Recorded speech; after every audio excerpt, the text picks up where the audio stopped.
豪门正统在海天，原汁蚝肉熬出鲜。感谢鲜蚝鲜熬真材实料的海天蚝油冠名播出。感谢柠檬也能嚼着喝，只要3口就上头的优酸乳嚼柠檬联合赞助播出。本节目由重磅升级久维营养全覆盖的新一代飞鹤卓瑞奶粉赞助播出。打开微信搜索效果小程序，点击底部节目活动图标参与互动 ，call out 喜欢的演员上台咔咔。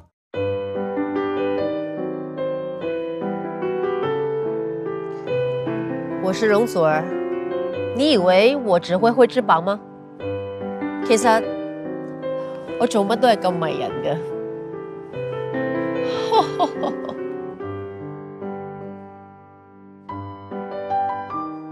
我是黄圣依，是上海万千女孩中终于学会说不太熟练但很上头的那个。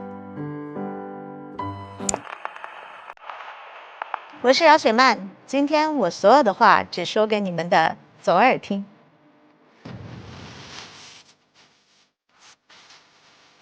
我是张美丽，今天如果有人在我的左耳说话，我就别紧张，打个招呼而已。我是张萌，以前是演员，现在是制片人和演员，未来还要做导演、制片人和演员。亲爱的，加个微信吧。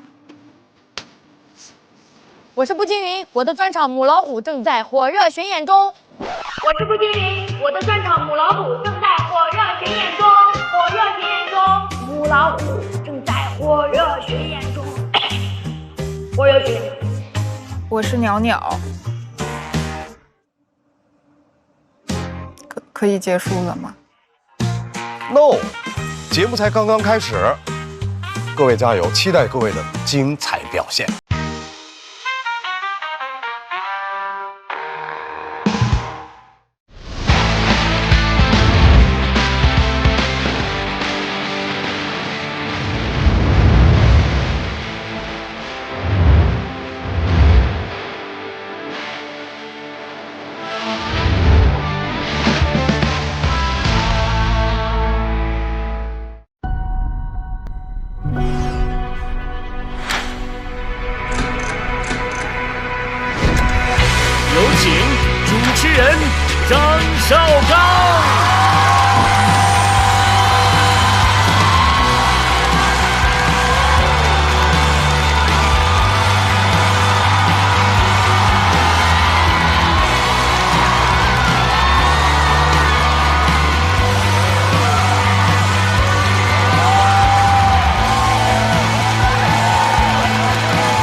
各位好，欢迎来到由鲜蚝鲜熬的海天蚝油冠名播出的主咖和他的朋友们，我是主持人赵阳，欢迎各位光临。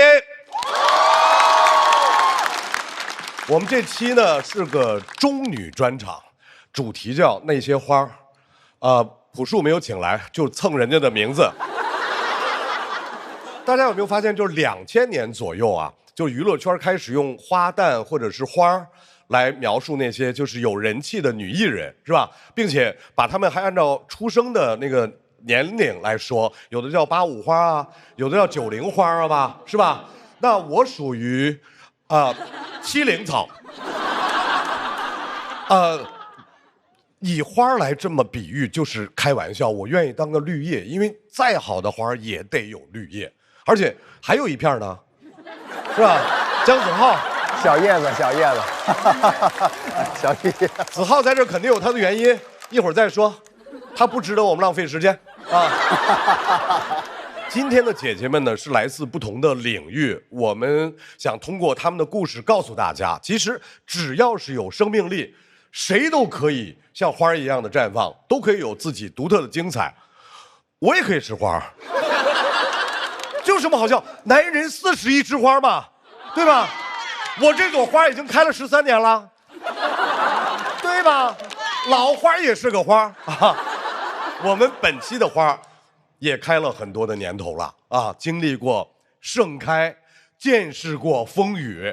其实呢，我们这期还可以叫乘风破浪的姐姐们，对吧？他们确实有几位真的就上过浪姐那个节目，到底有谁来？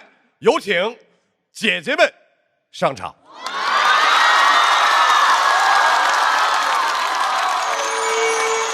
首先，让我们有请黄圣依。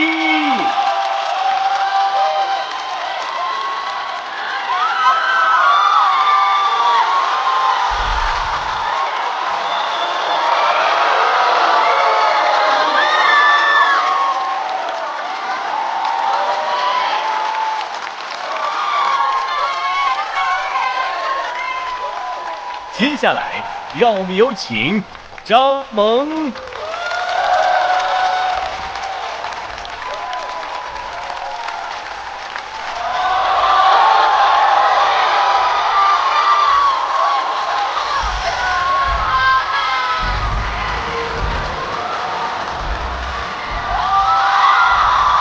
接下来，让我们有请鸟鸟。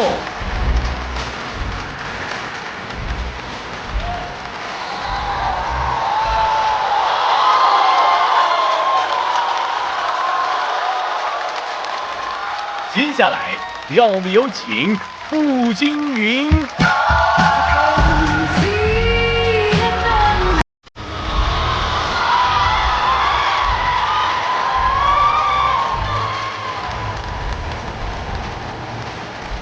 让我们有请饶雪漫。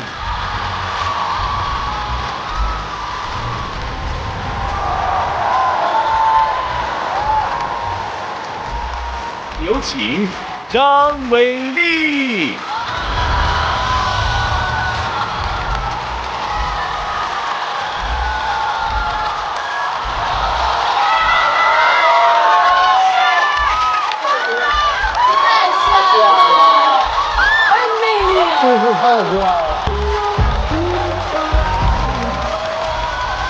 最后，让我们有请容祖儿。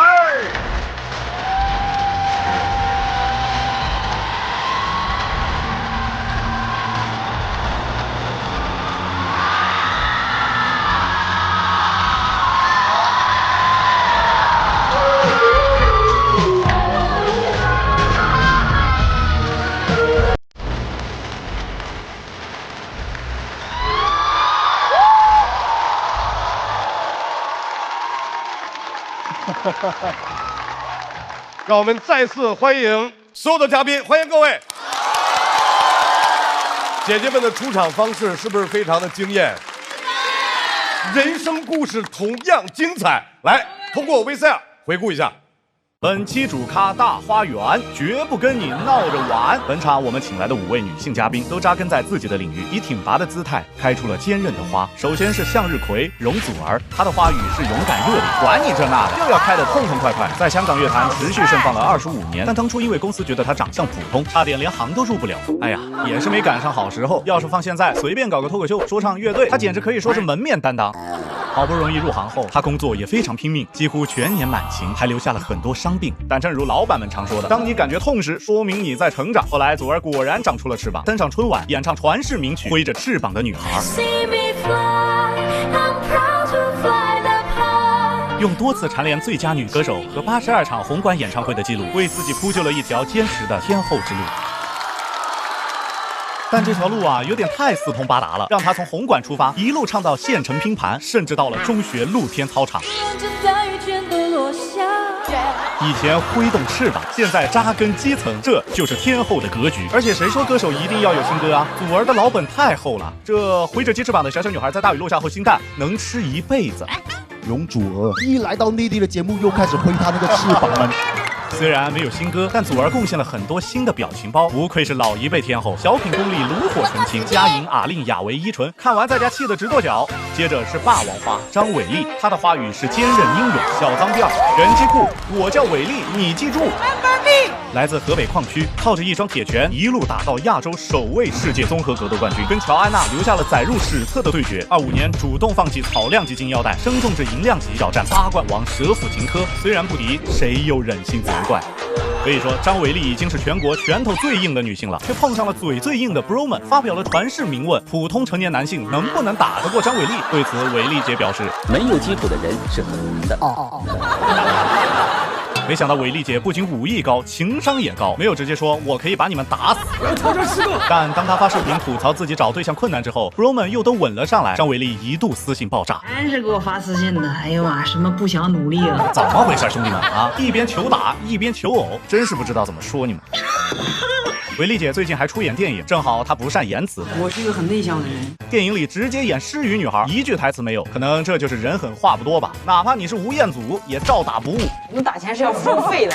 然后是紫藤花张谋，她的花语是锐意进取，只要你是艺人，都来演我的戏。回头我有个戏可能要找你啊。都说演员的命运常常会跟第一个角色高度相似，张萌的第一个角色是选美比赛的冠军，所以进入娱乐圈后，她主要是演美女，后来可能为了挑战自己，开始演坏坏的美女，再后来又为了挑战自己，转行做制片人，当起了坏坏的老板。我这个团队是需要狼性的，虽然对员工要求很高3、4点钟还得给我的员工发微信，但对其他艺人那也是骚扰不断，追着杨幂要微信，能不能把你的微信号给我？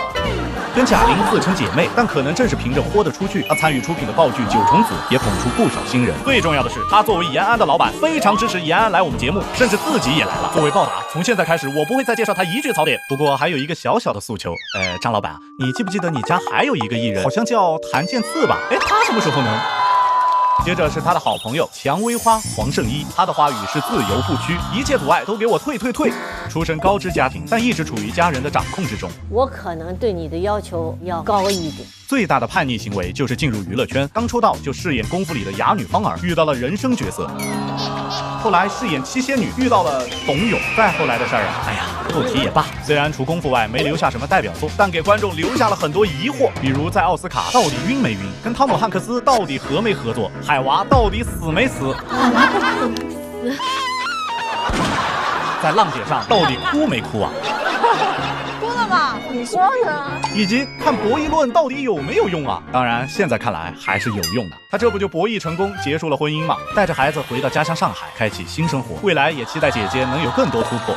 最后是爆米花饶雪漫，怎么了？谁说爆米花不是花？她的花语是甜腻抓马，别管有没有营养，你就说吃着开不开心。被称为青春疼痛文学掌门人。04年一本小妖的金色城堡开创青藤先河之后，笔耕不辍，左耳沙漏，校服的裙摆，也不知道曼姐当年到底受了多少伤。宁愿谈一个不失恋的恋爱，能从14岁一直疼到50多，疼一阵儿是青春，疼一辈子那不是病吗？太痛了。当然，他也只是让笔下的人物疼一疼，本人活得像爽文女主，写书畅销也就算了，小说影视化后也是票房收视双丰收。对，没说口碑，因为评分确实不高。说自己选角不看重流量，但在节目上又是喜欢丁真，又是跟张萌抢着邀约丁程鑫。丁程鑫，我也看上了小丁。你这不是看得挺准吗？最近还下场做短剧，说要给观众吃点好的，但又是逮着拍过的作品反复翻拍，观众光吃冷饭了。曼姐倒是吃挺好。对了，有没有细心的观众发现这段视频的声音只有左声道，因为左耳靠近心脏。左耳靠近心脏，甜言蜜语要说给左耳听哟。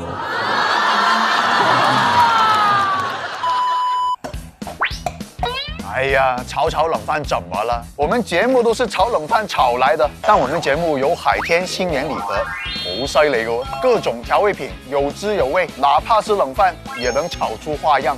春节送礼送海天，有里有面，非常实用。曼姐你也试试，冷饭也能好吃到你流泪哦，真的不骗你。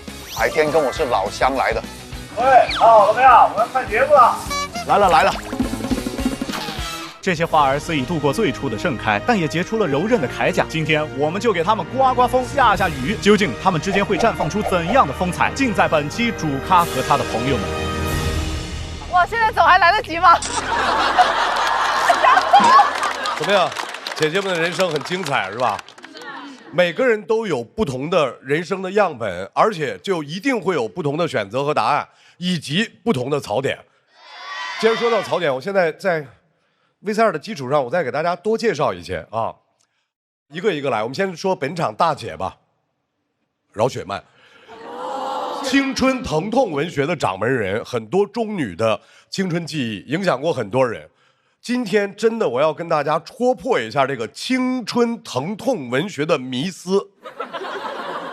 我和雪漫是同龄人，他写的青春其实是我的青春。他写的左耳，就是我的左耳，就是这只。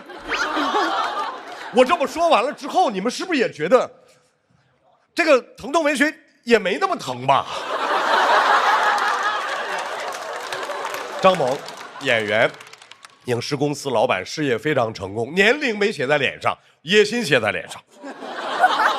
上浪姐，逢人就说：“哎，回头找你拍戏。”我跟你说，上过浪姐的，这姐姐们都是实在人，有几个姐姐她就信。我跟你说，有几个姐姐为了等她的戏，好几年没接活，在家追剧，一看张萌出品的剧都让她自己演了。然后这些姐姐们就开始怀疑，说当时我是不是听错了？张萌是不是当时说的是回头看我拍戏？对了，听错了。下面，我敬重的一位姐姐张伟丽，亚洲首位 UFC 的世界冠军，已经成功了，但是不满足。2025年，人家跨界挑战大银幕，拍了一个电影叫《下一个台风》。电影呢是10月25号上映的，豆瓣评分6.9。然后11月15号比赛，张伟丽就输了。说明什么？差评会影响发挥。所以打败他的是舍甫琴科吗？不是。是豆瓣网友，不是 KO， 是蕊炮。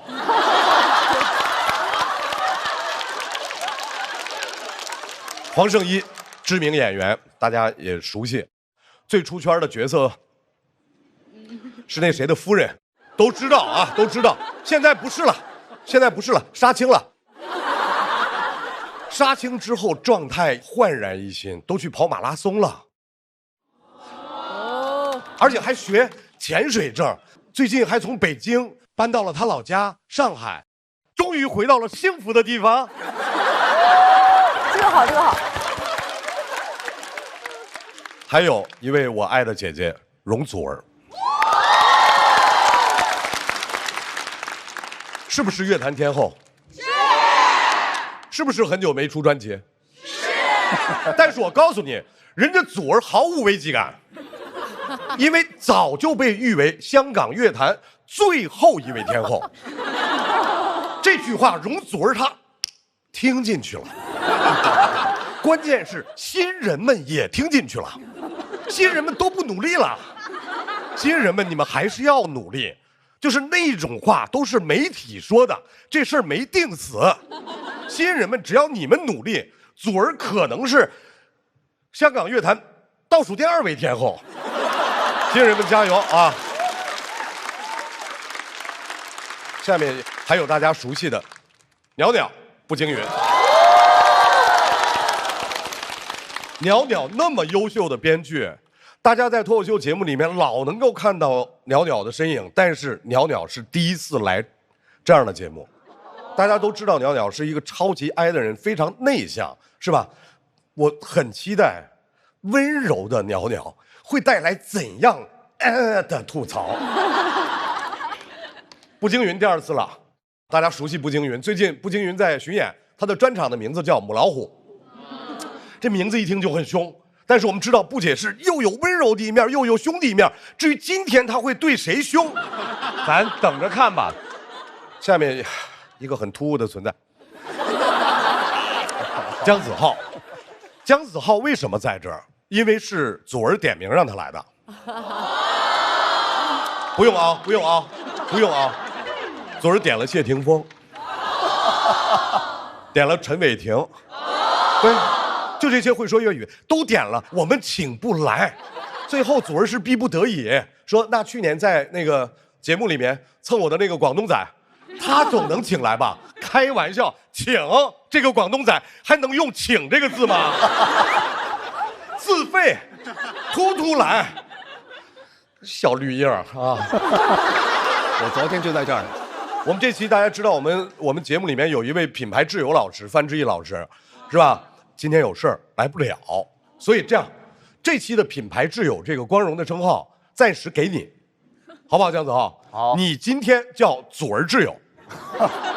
这个称号怎么样？喜欢吧？喜欢。好，没有人征求你的意见。不人是呀。来吧，听他自己怎么说。掌声欢迎子浩。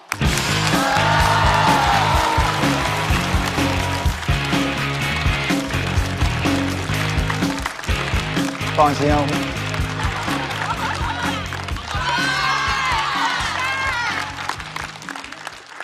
大家好，我是子浩啊。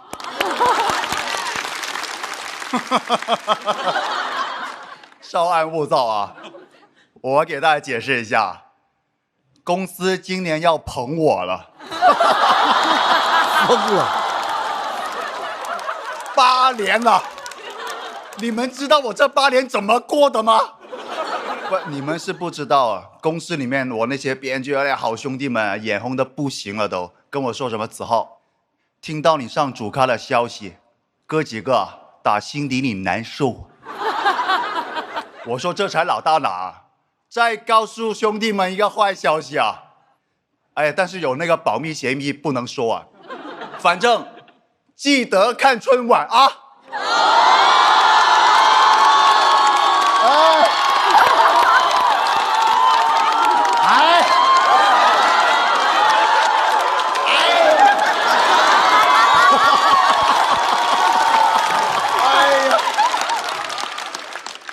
因为我也会看的啊。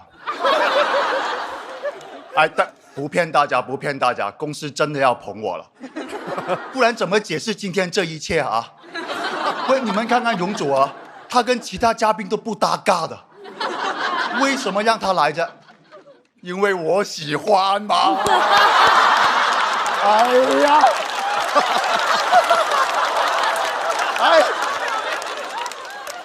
张绍刚，你们看看他都被骂成这个样子了，节目为什么还请他着？我罩着他嘛。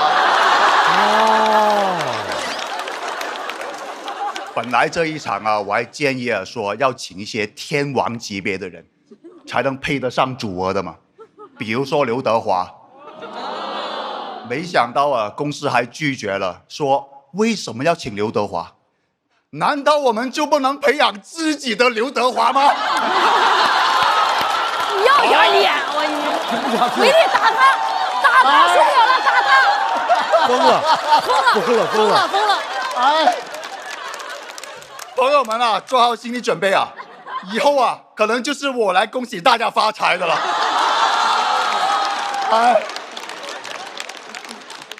耶一，走啊！但可能很多人会问啊，说公司为什么要捧我？你们知道我背后是谁吗？是1.2亿的广东人民。是不是这么大的市场不心动吗？对不对？我的要求也很简单啊，听好了，效果文化。2026年，我需要看到一个粤语的脱口秀节目落地。不要报警 ，over。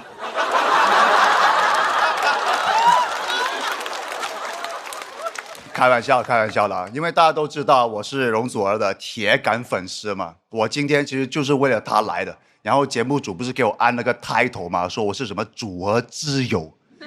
说来也心酸，我甚至都不是她的微信好友啊。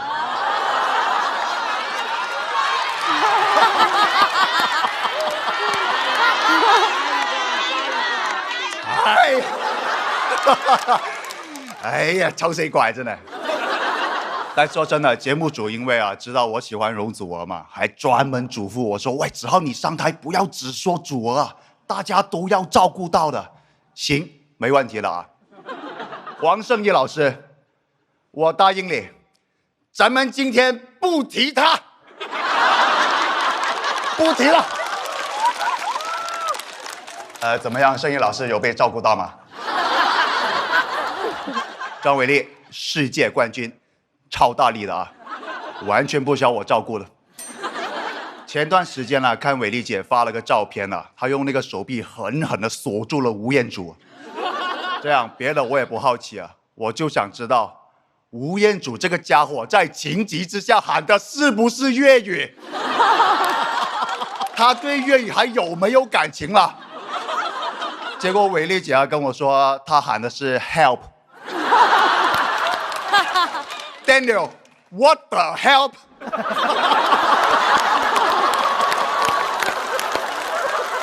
啊，走你好嘢啊！伟丽姐，下次帮我 KO 他，多谢。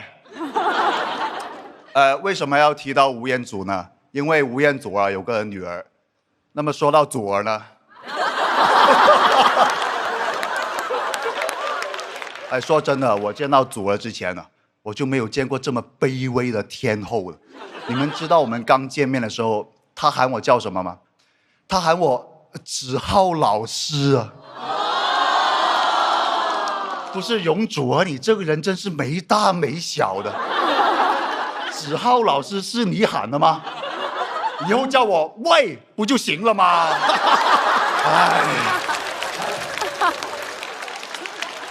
哎，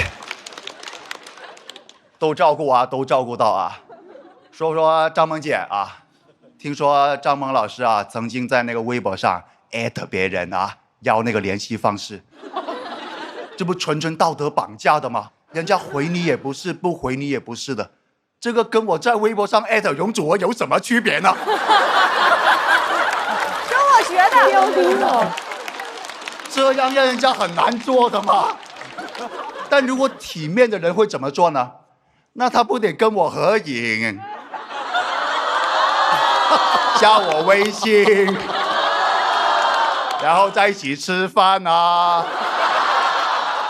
演唱会找我当嘉宾什么的吗？对吧，祖儿，对吧？疯了！饶雪漫老师啊，不好意思，我真的不太认识啊。后来我上网还了解了一下，我真的对您肃然起敬，因为啊，您写过一本书，也叫《挥着翅膀的女孩》，虽然我还没看啊，但写得太好了。我宣布啊，饶雪漫以后就是我最喜欢的作家了啊！谢谢。全部照顾完了啊，全部照顾完了，终于可以全情投入。一心一意说祖儿了啊！我说实话，要吐槽祖儿真的太难了，他哪有槽点的啫？同事们决定我整理出来祖儿的那些槽点呢，说什么普通话讲得烂，不这也算是槽点吗？普通话烂一点怎么了？不，张绍刚普通话够好了吧？有用吗？这么多年有得到过尊重吗？你们看。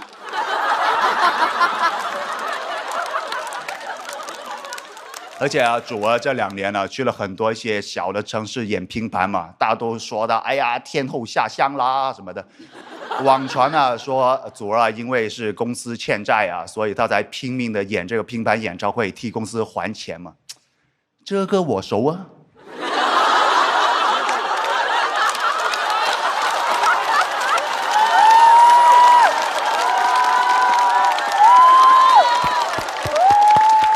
我不也演拼盘挣钱吗？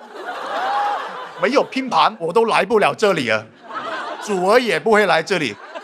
感谢拼盘，让我们相遇在这里。广东的朋友跟我吐槽最多的就是说，容祖儿上了8次春晚了，然后每年上去都唱的是国语歌，说那个粤语推广不起来都怪他。你看大家听到了吗？容祖儿上过8次春晚，不，刘德华才上过6次啊！祖儿，你真棒！神经病！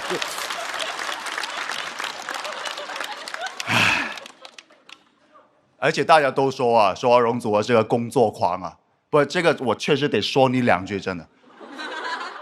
因为据统计啊，容祖儿有1年啊，全年365天，她工作了363天。不是，容祖儿，你这么努力，你想干什么？你想养我啊？开玩笑的。这么辛苦干什么了，对吧？我今天话就放在这里了啊。Yes, I do 。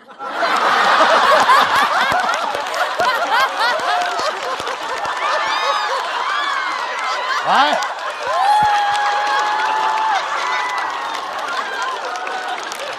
来。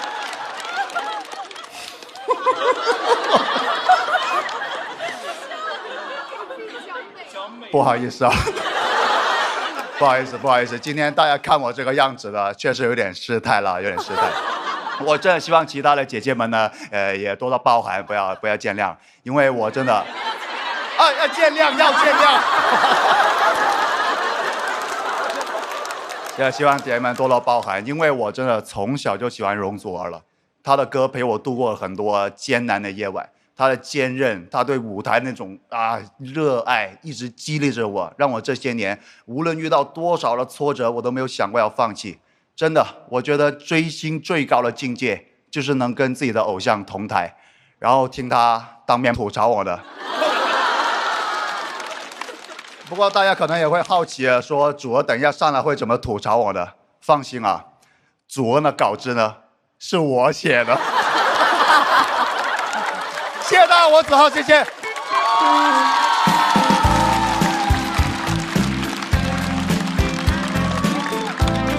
没给你丢人，哥，我还。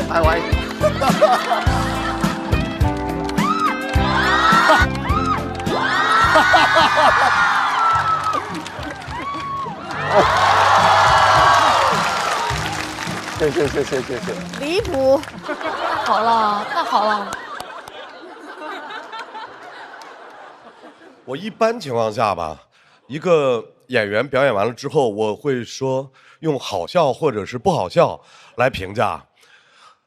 这是唯一一次我会用不要脸来评价。就是子浩，你真的特别棒，你开创了吐槽这种艺术形式里谄媚这个流派的先河。你真是了不起啊！你不用跟我比那我普通话这么好，我也爱你啦，我也爱你。你刚才说的有哪一句表现出了爱我？好缺爱哦，这个人真是。行了，不说了啊！下一位要上场的就是容祖儿。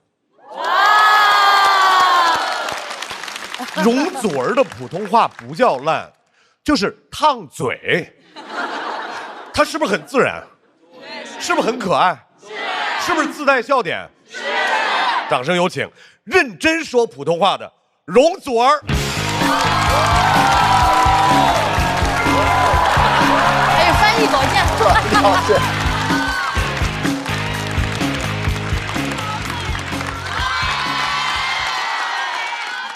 大家好，我是容祖儿。姜子浩刚刚的表演真的好精彩啊！可以说是粤语脱口秀第一人。3月14号，姜子浩的粤语脱口秀。姜子浩，你好 baby， 你利用我。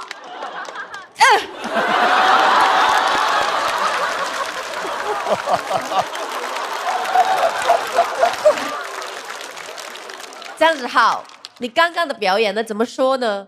我将保留我法律追究的权利。我从来没有对过我的粉丝这样做的，我好想扇他一个大翅膀子啊！还说祖儿挚友，我只是想说，这种挚友自有天收。你以为我讲不好吗？自有挚友，自由吧。天哪，还要炫耀一下。不说他了，还是聊点开心的。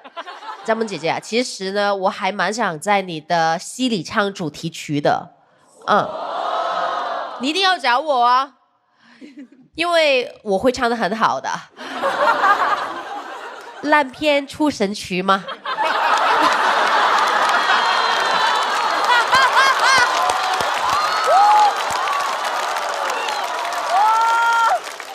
听说你现在去拍短剧了，我也可以帮你唱短歌的。See me fly， 这首灰就卖给你喽。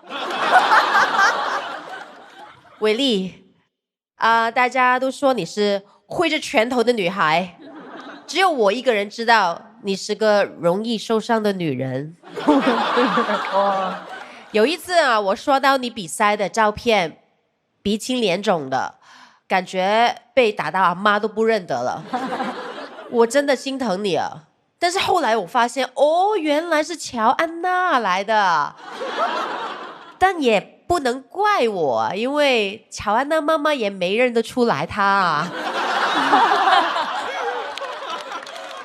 说到痛，最痛的不是乔安娜，是饶雪漫，青春伤痛女王。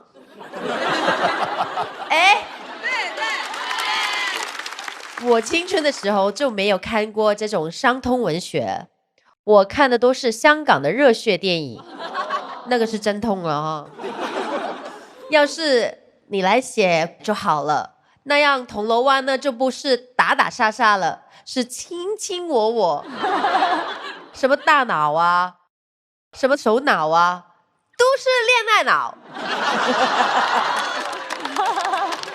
跟科代表，他写最狠的事情呢，也就是两帮人约到铜锣湾，互相使用冷暴力，谁都不理谁，这不就是一群好孩子吗？你也写过一本书叫做《挥着翅膀的女孩》，但我要声明哦，我的是03年挥的，你呢05年挥。哼，选人精。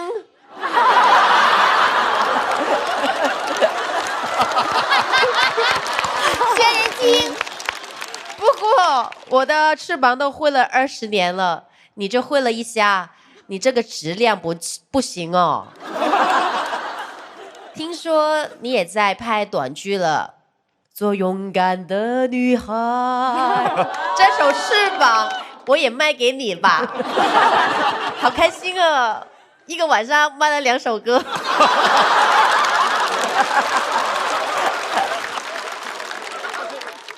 黄圣依也是歌手，以前出过专辑了，但现在就比较少唱了。圣依，我跟你说，你也没赶上好时候。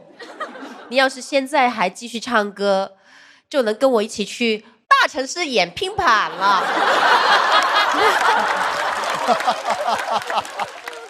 说实话呢，这个年纪还有很多演出的邀约，我已经很感激了。而且给歌迷唱歌呢，我觉得多远我都愿意的，哪怕只是拼盘。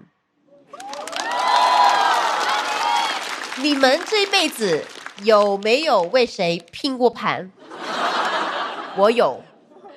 各位歌迷，我容祖儿为你们拼了。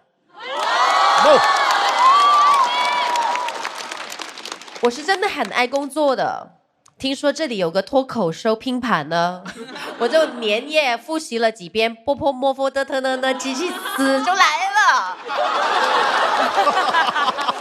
但是呢，大过年的我也不白来，我祝海北天南的朋友天天开心。说到海天，春节送礼，海天礼盒，有礼有面，不可多得。怎么样？要不要 encore？ encore。哎呀，真拿你们没办法。春节送礼，海天礼盒，有礼有面，不可多得。其实啊，我的普通话已经进步了很多的了，但是刚刚张绍刚老师还嘲笑我，你们都不知道。我的普通话老师就是他介绍的，现在他有说我的普通话不好。你個肥仔啊，信唔信我兜巴星你啊？我给大家翻译一下，这句话的意思就是说，你这个小胖墩儿，我想用我的手跟你的脸击个掌。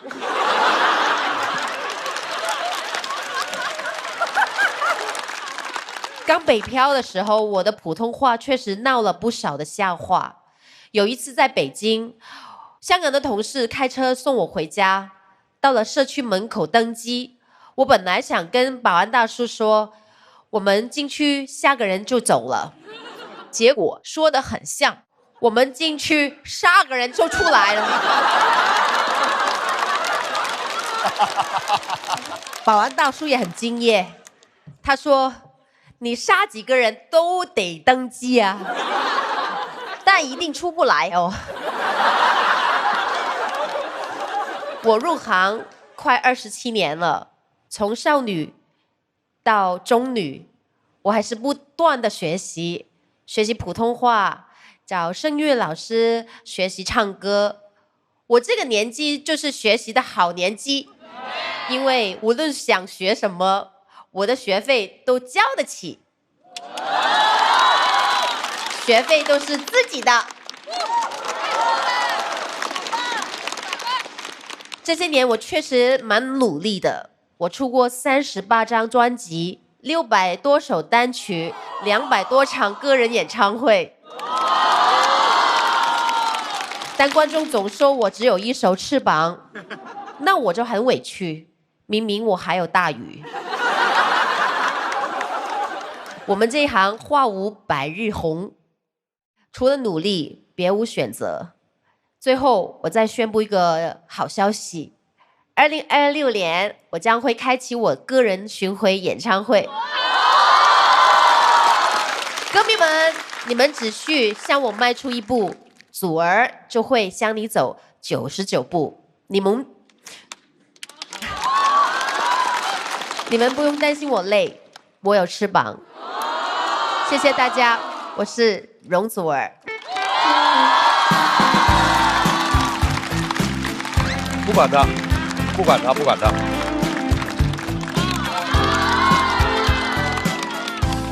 辛苦晒，辛苦。寫得好好啊，寫得好好啊。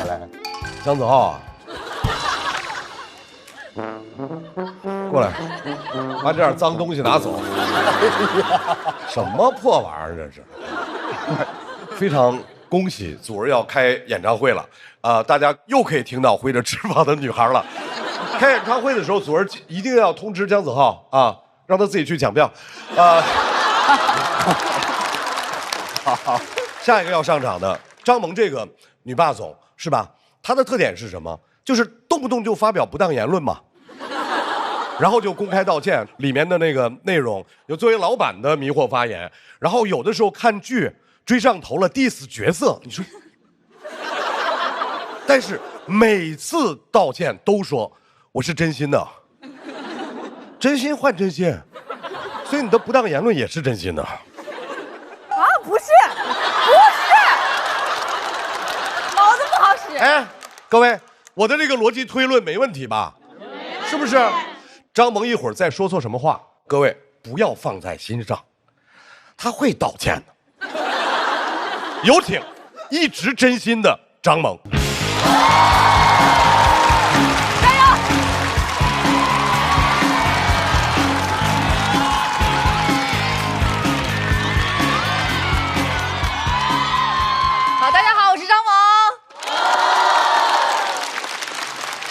很多身份啊，老板、演员，更主要的身份是一名制片人。但是，一般呢，我会根据一些不同的场合，会去调整自己的身份。如果遇到大演员、大流量呢，那我就是制片人张萌；如果看到大导演、大编剧，我就是演员张萌。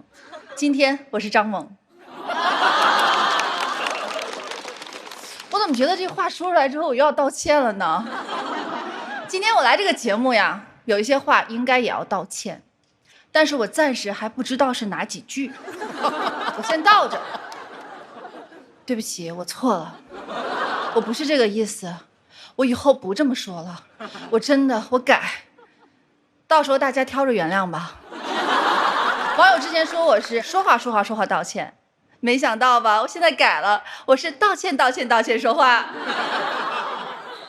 今天的主题呀是那些花儿。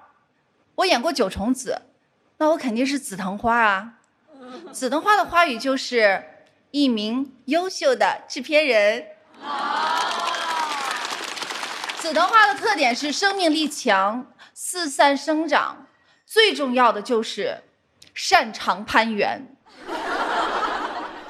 哎，导演，这项目您缺演员吗？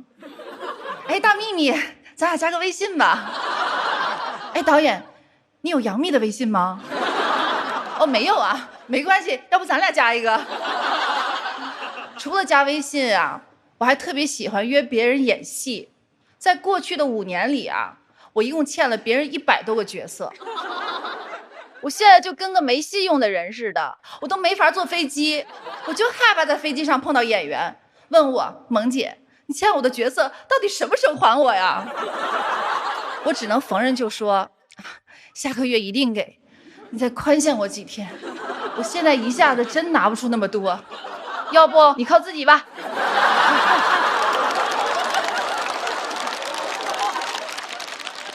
后来我发现呀，在这个行业里啊，这个没戏用的人到处都是，不止我一个。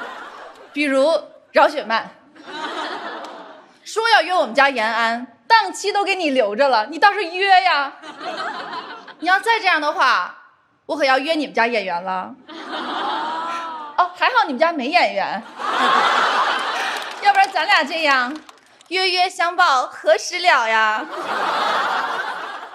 其实我当制片人呢，也有一点恶趣味，我就喜欢给演员一些他们从未涉猎过的角色，比如说让张绍刚演一个好主持人，让黄圣依演一个霸道的女人，让饶雪漫演一个真正的作家。谢了，谢了，谢了。其实有的时候呀，我挺羡慕圣依的，他是一个特别洒脱的人，他从不内耗，也不焦虑。我记得当时呢，我们在录《乘风破浪的姐姐》的时候啊，他一到晚上他就说：“亲爱的，不行了，不行了，我太累了。我跟你说，再这样下去的话，我身体吃不消的，我快要猝死了。不行，我得回家了。”然后他就打个车回家了。别人还在乘风破浪，他已经乘出租车了。从那以后，只要黄圣依录节目，节目组都开始收手机。表面说是防剧透，我开始防圣依了。容祖儿、周颖，很拼的天后啊！最近的演唱会去了很多地方，上得了红磡，下得了县城。下一步你该不会要到没有人的地方去演出了吧？应该不会。感觉只有他想不到的，没有他去不了的。我觉得跟着贝尔去冒险，不如跟着祖儿去演出。周易啊，真的任劳任怨呐，什么演出都能接呀，随时在线呐。她不仅是天后，她还是全天候座。张伟丽最近出演了电影，在下一个台风里面饰演一名哑女，手语打得可用力了，也算是动作戏了。伟丽啊，欢迎你来演我的短剧，就给你拍个挥着拳头的女孩。挥着拳头的女孩，主题曲就用周易的歌，歌词咱也改改，什么生命已经打开，生命直接开打，我要各种精彩。Believe me, I can fly. I'm proud to fly up high. 步惊云啊，在这儿呢，在这儿呢，在这儿呢，在这儿呢。你看这道歉能用得上了吗？步惊云，你攻击性很强，我喜欢，我也攻击性强。该不会你也是个老板吧？猜对了。咱俩这么像，建议你提前学道歉吧，迟早用得上。其实呢，我也不是一开始就攻击性强的。刚做制片人的时候呢，剧组里没人听我说话，我提几句意见，就有人说我，你个小丫头骗子，懂什么骗子？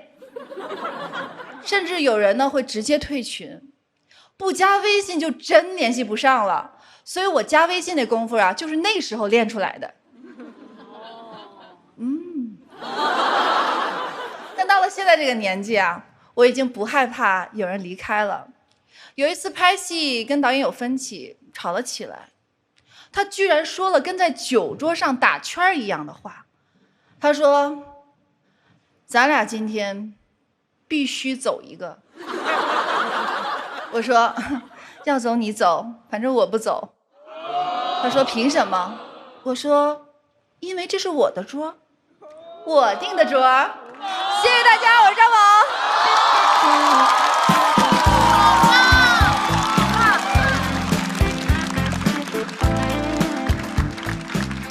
最后收尾的时候真吓我一跳，我以为你呀盯上了这个桌啊。这是我的桌，张萌啊。道歉方面人真专业，是吧？而且除了在这儿道歉，放心，节目播出的时候，我觉得在微博上他能再送大家几个免费的道歉。张萌做好准备，好吧？看一看你这次的真心有多大的劲儿。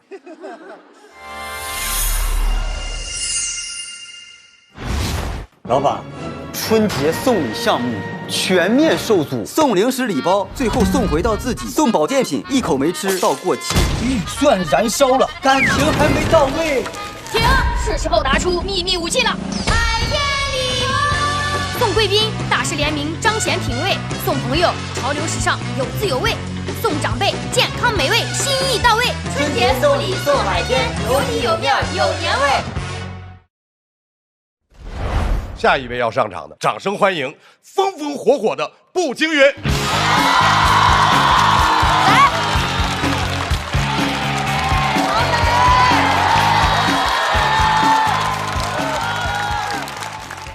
大家好，我是步惊云。今天主题那些花儿，怎么综艺老爱把女人比作花呀？纯刻板比喻哈，还不如人家那个早期的电视剧先锋呢，人家就叫篱笆、女人和狗。其实咱今天这个阵容也可以叫篱笆、女人和狗。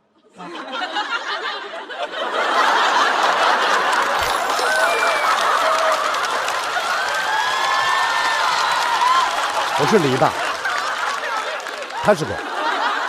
你们也太聪明了，我还没讲呢。篱笆张老师不用说了，守着我们的节目。女人你看都是女人，狗吗？我连篱笆都不会了。狗是人类最好的朋友。当然不是说姜子浩了，因为子浩这期是抱着左儿大腿来的，他不算花，也不是狗，他是藤壶。子浩，藤壶你知道是啥吗？不知道，不知道自己查去吧啊！又没文化的狗。之前有朋友说我和张伟丽长得像，我第一反应像吗？后来知道他是格斗运动员，我说有点像。再后来知道他是亚洲首位 UFC 冠军，我说太像。越看他的荣誉，觉得我俩越像。最像的时候就是伟丽打完鼻青脸肿，举起金腰带，简直跟我打完超声炮的时候一模一样啊！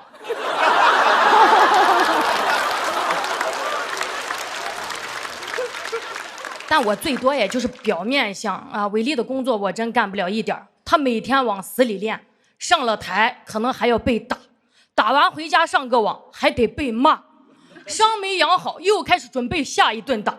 有一次我看他的纪录片，说他备战的时候可乐都不喝。我当时就在喝可乐，还是躲着我女儿喝的。要是备战脱口秀比赛不让喝可乐，我可能会给对手稿子上倒可乐，边倒边说看你还可乐不可乐。张伟丽有一句话很对，永远不输的办法就是别上台。但姜子浩证明了另一个真理，一直上台也能一直输。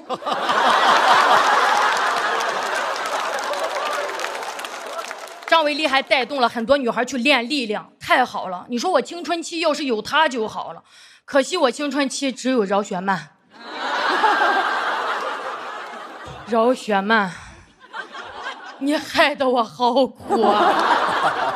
什么左耳是离心脏最近的地方，甜言蜜语要说给左耳听。心脏是供氧的，大脑才是接收信息的。这种知识漏洞我当年都没发现。因为老师讲课我是左耳朵不进右耳朵不出，知识根本到不了我的大脑，脑子都被疼痛文学占满了，考试的时候全靠蒙。3长1短选最短，3短1长选最长。对啊，算了，无所谓，做错了是青春，做对了是爱情。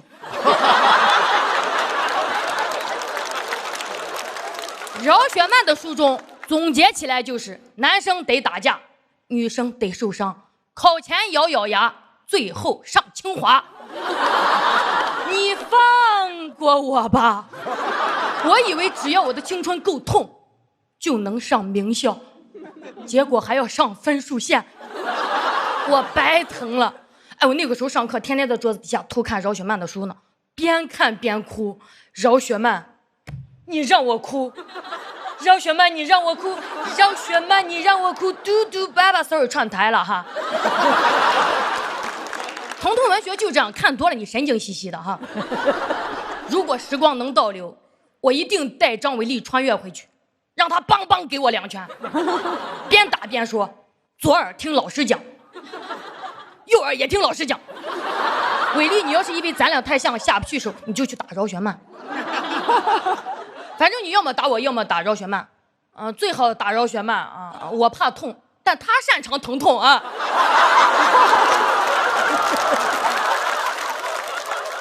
受饶雪漫影响的肯定不止我一个，我猜黄圣依也一样。当初那个男人啊，可能就在他左耳边说了一句“了”。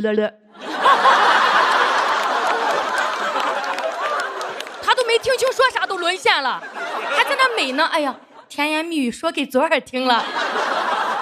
饶雪漫可以说是我们这一代人的陪伴型作者，除了疼痛，他写的人物也很有个性，敢于追求自我，也不妥协于外界标签。这一点啊，我想我是受到鼓舞的。再说了，没有饶雪漫的左耳，我就会认真学习吗？也不一定，我会去看《小时代》。年轻的时候，前脚看完饶雪漫的小说，后脚就跟几个龟龟 AA 去唱歌，唱《挥着翅膀的女孩》。听说容祖儿把这首歌从香港红馆唱到县城商演，这饶雪漫给我们制造眼泪，容祖儿拿翅膀扇干眼泪，形成了一套完整的眼泪回收产业链。你俩这套挣钱的组合拳啊，打得比张伟丽还漂亮。今天还有个带翅膀的袅袅，袅袅天天在幕后帮我们改稿呢，毛都被我们薅秃了。你们小心点，他现在不是袅袅，是秃鹫。张萌姐，听说她对员工挺严格，半夜3点发微信，早上7点没回就问为什么不回啊？我觉得你别老演渣女了，演霸道女总裁，真实还原不讲理就行啊！你就掐着员工的脖子，用气泡音问：男人，晚上你都敢睡觉，白天你指不定敢上班了，中午不会还要吃饭吧？知道你在干什么吗？你在养生。其实啊，也有人说过我啊霸道凶啊，但都无所谓了。我最近脱口秀专场就叫母老虎，我告诉我女儿的时候，她第一反应是：哇，好酷呀！你看，她没被规训污染过，她觉得母老虎就是一只雌性的森林之王。我在这儿也很想告诉我的女儿，女人啊啥样都行，你可以是铿锵玫瑰，也可以是森林之王，还可以是秃鹫，但是你绝对不能当藤壶。谢谢大家，我是步惊云。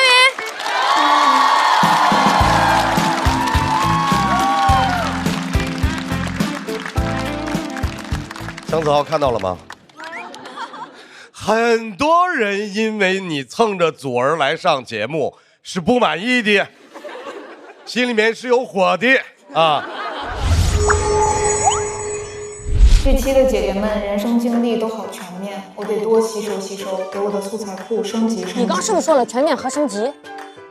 对呀，我是觉得没错，我给宝宝喝的奶粉是全新升级、营养全面又好吸收的飞鹤卓瑞，更适合中国宝宝体质。你看，看我娃长得多好，看着就很活泼可爱。育娃这方面还是你全面。你还记啥呢？我也吸收，方方面面都升级，学会了都是自己的。下一位要上场的黄圣依。黄圣依上了很多的真人秀，跟这个家人上，这个家人被骂；跟那个家人上，那个家人被骂，就喜欢从别人身上找问题。大家发现今天一个人来的，说明什么？问题都解决了。有请没有问题的黄圣依。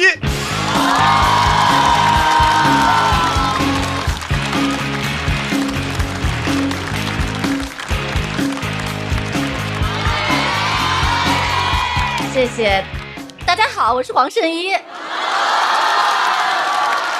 问题都解决了，所以我最近比较空。最近没有上什么综艺，因为我的生活非常的平静 ，peace and peace。今天我们的主题是那些花儿。其实我觉得我从出道开始啊，跟这个花儿还真的挺有关系的，有很多花的标签，什么四小花旦。玫瑰花、校花、花瓶，感觉好像一个人还挺完整的，有花还有瓶。但我觉得其实更贴近我内心的植物不是花，是竹子，因为竹子是空心的，很多事情不往心里去。更主要的是啊，竹子它不是一瞬间的绽放，它是一种长期的坚持，一节一节的成长。当然，在大家看来，我是一个节目一个节目的成长。有的节目效果还特别明显，一节更比6节强。有的时候我也会在网上看一些自己的 cut， 那些片段啊，别说你们了，我自己看了都很想吐槽自己。我才发现，我可以受委屈，但我真是见不得自己受委屈啊！我这是边看边吐槽。哎呀，你怎么又不说话了？你是哑巴吗？哦，我看的是功夫啊。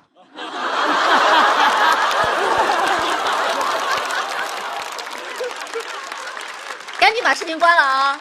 有那个功夫，我还不如看博弈论呢。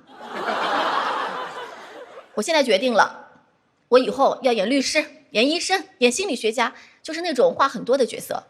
我发现啊，不说话是真不行啊！这屏幕上我不说话，弹幕上都是圣依，你是不是被绑架了？以前我觉得不说话很有气质，没想到大家以为我是人质，难怪后面的弹幕都是姐姐快跑。我呢特别羡慕容祖儿，她不仅爱说话，还爱乱说话。他说话跟乱码似的。阿娇结婚的时候，他说：“嫁出去的水泼出去的女。”别人是已读乱回，他是已回，我们乱读。容祖儿爱说错话，但是她不道歉，不像张萌，一说错话就道歉。张萌，你还是普通话太好了。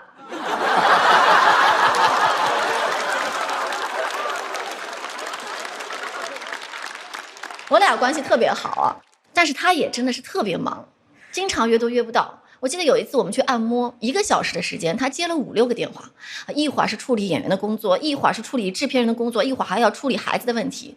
我觉得他真的好厉害啊，同时可以兼顾这么多的身份，而且还能处理得游刃有余。我觉得他应该有6部手机。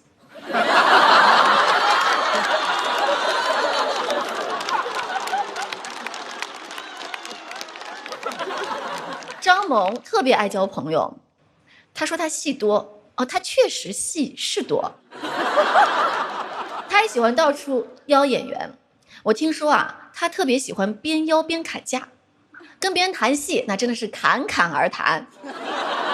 别人拍戏那是杀青，他是杀熟，而且还邀得特别的热情。这个杀手不太冷啊。不是我，姚铁曼。刚才萌姐说要找我拍戏，哎，我的价格不用你开口了，我自己把价格砍下来。平时你为姐妹2肋插刀，姐妹也可以为你砍自己2刀。好，饶雪漫老师，他说甜言蜜语要用左耳听，麻烦你把右耳凑过来，我想说点不好听的。有些人评价雪漫老师的作品剧情重复、情节夸张、逻辑简单。雪漫老师一听，我可以拍短剧啊，自带3大优势。张伟丽，她在电影《下一个台风》里饰演了哑女，咱俩撞型了。听说张伟丽啊，她特别期待爱情和婚姻。网上就有不少人劝他不要老想着结婚的事儿，说婚姻啊是爱情的牢笼。我觉得太小看他了，张伟丽的舒适区就是8角笼。我就奇怪了，张伟丽一拳500斤还不能打破大家的刻板印象吗？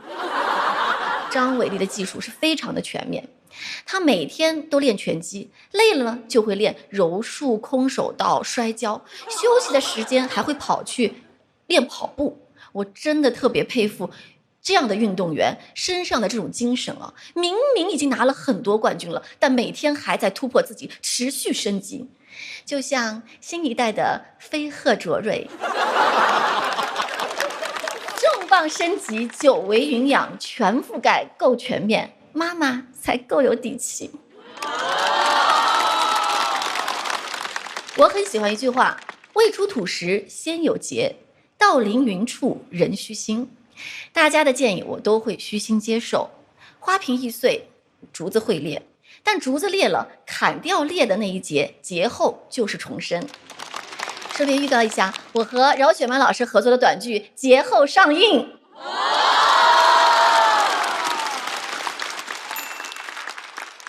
竹子有自己的生长节奏，前4年呢，它只长3厘米，随后就会快速的生长。我也是，现在我已经用漫长的时间找到了自己要扎根的方向，接下来我就会自由的肆意生长，主要是自由。Peace and freedom， 谢谢大家，我是黄晨依。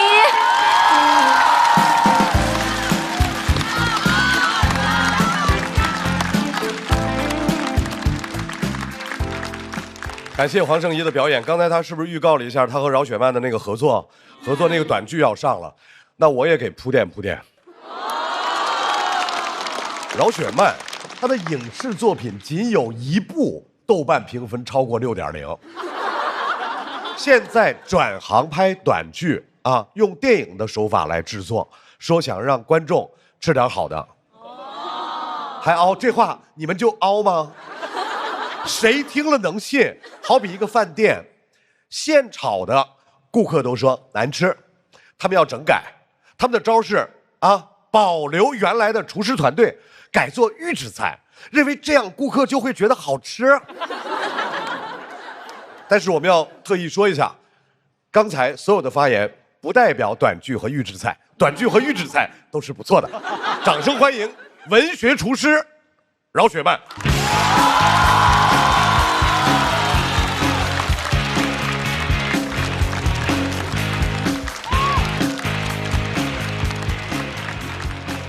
大家好，我是饶雪漫。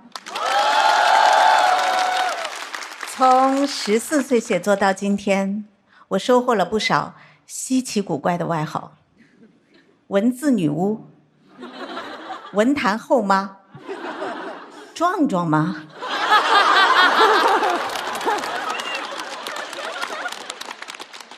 青春疼痛文学教母。光听这些外号就知道我越来越老了。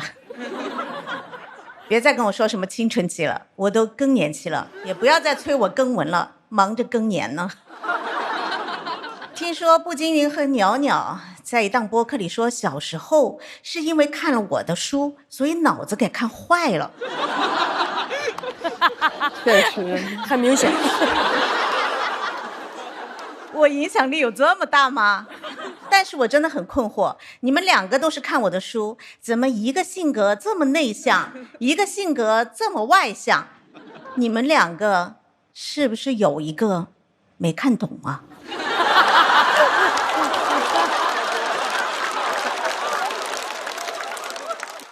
步惊云，你别再骗我了，你肯定不是看我的书长大的。我刚刚听你说脱口秀，我觉得你是看《水浒》，要不然你看的就是风云雄霸天下。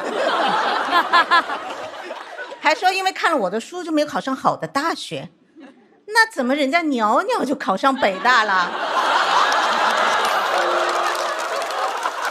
该不会袅袅除了看我的书，还看了一些课内书吧？黄圣依说他接下来想演医生、律师、心理学家，感觉这是他过去生活里比较需要的3个角色。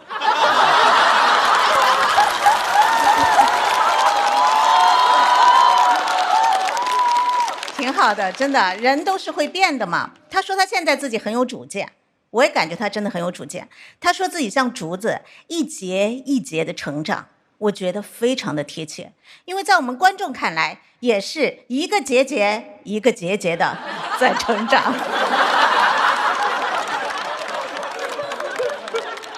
黄圣依啊，是一个情绪特别稳定的人，好像大家都没有看过他翻脸的样子吧？有没有可能，有的时候他其实已经翻脸了，但是没人发现？毕竟他那张脸怎么翻都好看。黄圣依，如果你不好意思翻脸，你可以来当我的书模，我把你的脸放在我的书的封面，让读者帮你翻，让你感受一下什么叫翻脸比翻书还快。张萌不只是演员，还是制片人，不管上什么节目，他都会跟演员说：“哎，那谁，你回头我找你演戏啊。”很明显，这个人的优点仗义，缺点不喜欢回头。我确实也喜欢到处找人拍戏，但我邀的都来了，除了你们家延安。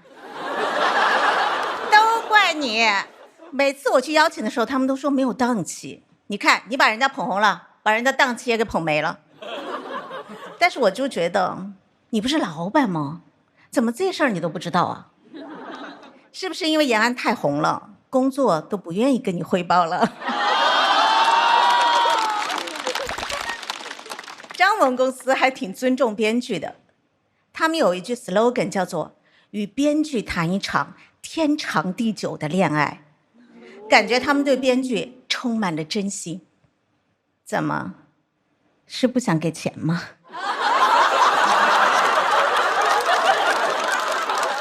我觉得跟编剧谈恋爱不要用真心，要用高薪。天长地久就算了吧，作为编剧我就想问了，能不能谈一场高薪日结的恋爱？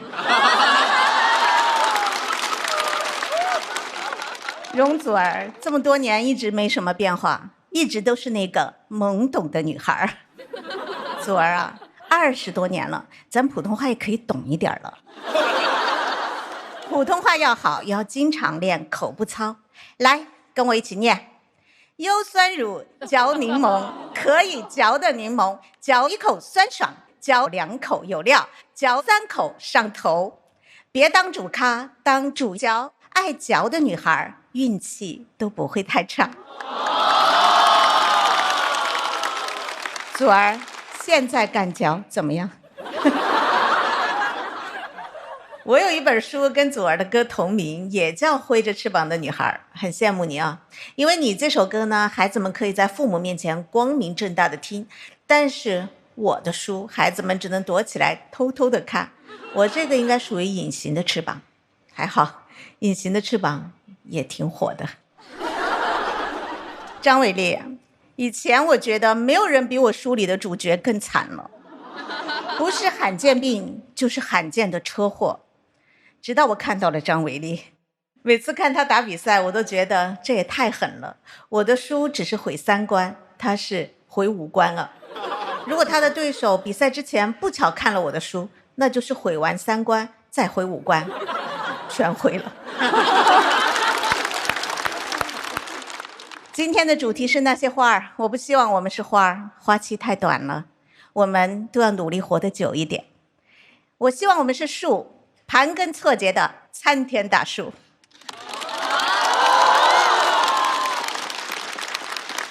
既然大家都说我是青春疼痛教母，最后我就要送给每人一句疼痛寄语。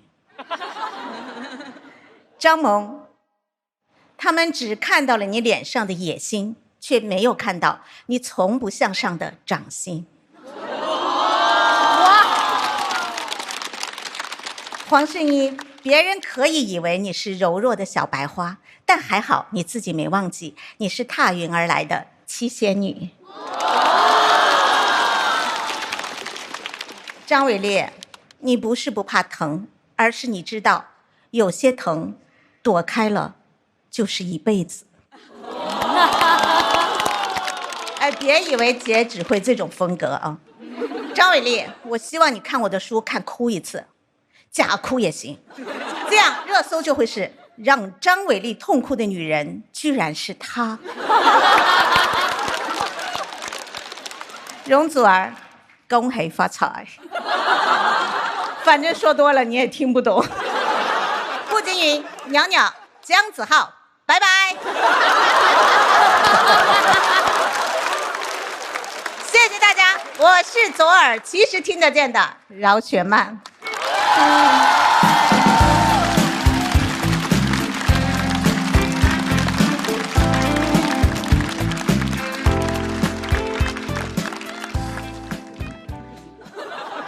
讲的是非常好了，但是连姜子浩都配得上一个拜拜，怎么我这儿一点动静没有你就提都不提，就这么无视吗？我跟你说，饶雪漫这个操作，你知道会让我突然有些疼痛。